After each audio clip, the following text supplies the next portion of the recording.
Alrighty, so ready for our fourth problem on concentrations? Excellent. So let's go ahead and try it out. So first we have A and B.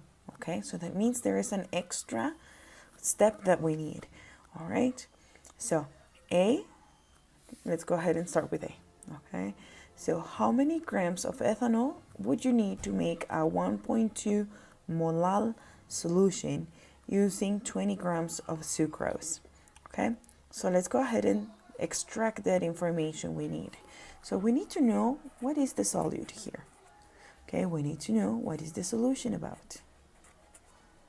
And finally, how are they expressing the concentration? So this solute here, okay? So how many grams of ethanol, remember ethanol is liquid, okay, it's an alcohol, would you need to make a 1.2 molal solution using 20 grams of sucrose? So here we have sucrose being a solid, okay, which is sugar. So we're going to put the sugar into the ethanol and it's going to be dissolving in the ethanol. So the 20 grams of sucrose will be our solute. Exactly. Okay.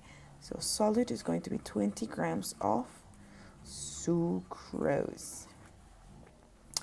Our solution, okay, well, then the other one mentioned should be our solution.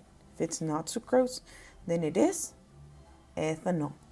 So grams of ethanol. Okay?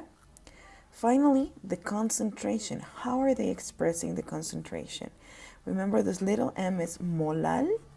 Okay, so 1.2 molal, which is, okay, molality, which are moles per kilogram, which in this case then it means 1.2 moles of sucrose, which is our solute, divided over, okay, 1 kilogram of ethanol.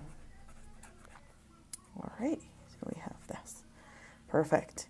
So now we go ahead and check our solute, which is the top part. So we have 1.2 moles, and here we have 20 grams. So this is going to be the part that we will have to cancel. So we need to get these grams to moles. All right, so how did we do that? Okay, so we got 20 grams of sucrose.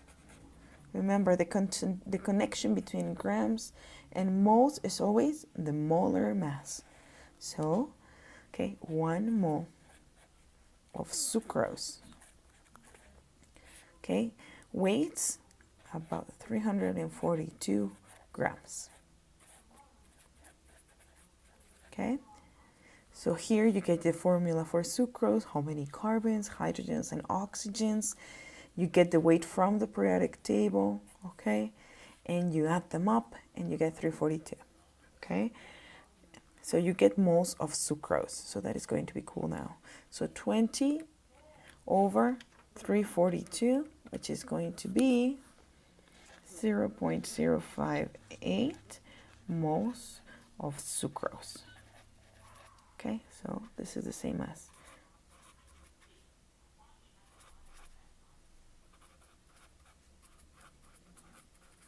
Alrighty, okay, so we're already here, moles and moles. Now the bottom part. Here it's in grams, okay, so we're gonna get kilograms, so make sure we change it to those beautiful grams.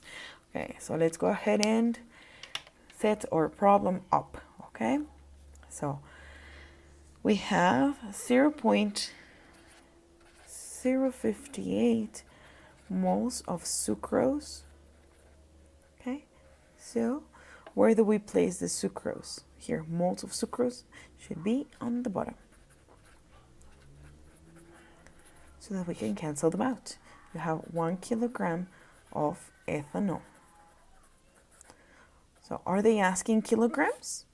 No, they ask us to get it to grams. So let's just use our setup, okay, and say 1 kilogram, okay, of anything is 1,000 grams of the same thing, okay? So now we will get this in grams. So in order to get this, multiply everything on the top. Okay, so in this case, 0.058 times 1,000. Okay, and then you're going to divide by everything that is on the bottom, which is going to give us 48.3 grams of ethanol. So we have here already part A.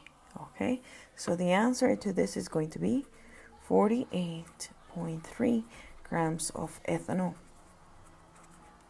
But we're actually not finished. We have part B, okay, which is asking us to use ethanol's density, okay, to figure out how many milliliters would you need. Okay, so transform these to milliliters, and the connection between grams and milliliters is density. Okay, so we look up the density for ethanol, okay, and we're gonna find out that the density for ethanol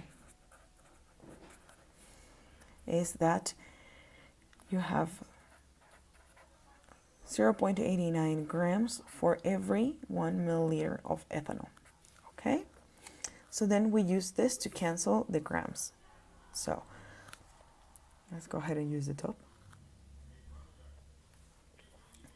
So we have here our 48.3 grams of ethanol times our conversion factor. We need to get the grams in the bottom. 0.89 grams of ethanol over 1 milliliter. Okay, so our result is going to be, okay, those 48.3 divided by 0.89, which is going to give us 54.3 milliliters. Okay, so 0.3 milliliters of ethanol. Okay, so that would be the answer to the second problem. Okay, 54.3 milliliters of ethanol. Okay, so don't be afraid of this density. Okay, it's another conversion factor. It tells you how much 1 milliliter of something weighs. Okay,